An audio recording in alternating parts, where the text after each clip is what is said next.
রাত তখন গভীর, আকাশে ঘন অন্ধকার, কিন্তু তেহরানে এক ভবনের ভেতরে আলো তখনও জ্বলছে, উত্তেজনা টানটান।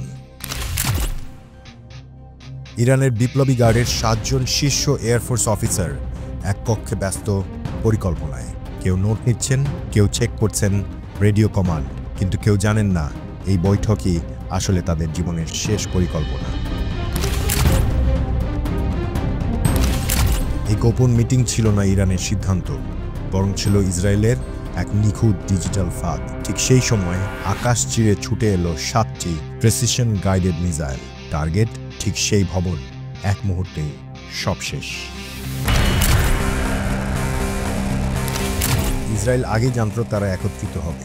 ওই মুহূর্তে ইসরায়েল যেটা করেছিল তা ছিল সাইবার অ্যাটাক। ইরানের সামরিক কমিউনিকেশন সিস্টেমে ঢুকে পড়েছিল ইসরায়েল।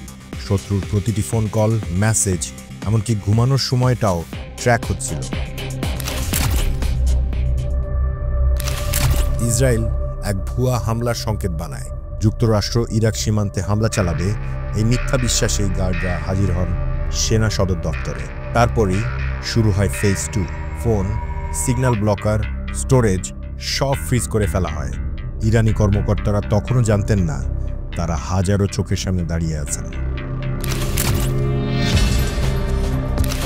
তেল আবিবের এক বাংকার ঘরে তখনও কিছু সাইবার এক্সপার্ট প্রতিটি মুহূর্ত বিশ্লেষণ করছিল।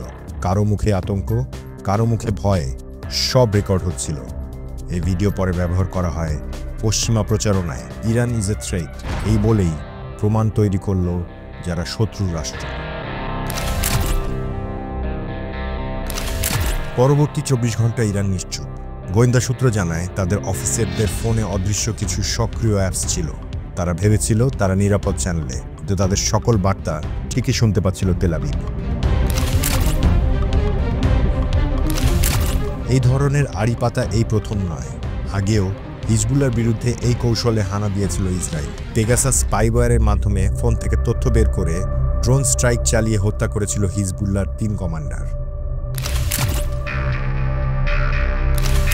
এক সময় যুদ্ধ মানে ছিল কামান, বুলেট আর সীমানা।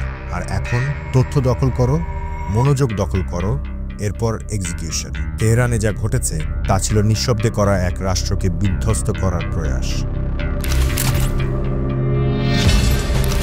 প্রশ্ন হলো, ইরান কি এবার প্রতিশোধ নিতে পারবে, নাকি আবারও জড়িয়ে পড়বে ইসরায়েলের সাইবার জালে? এমনকি আমরা কি সত্যি নিরাপদ, নাকি নিজেদের অজান্তেই আমরা সবাই এই নতুন যুদ্ধের ভেতরেই রয়েছি?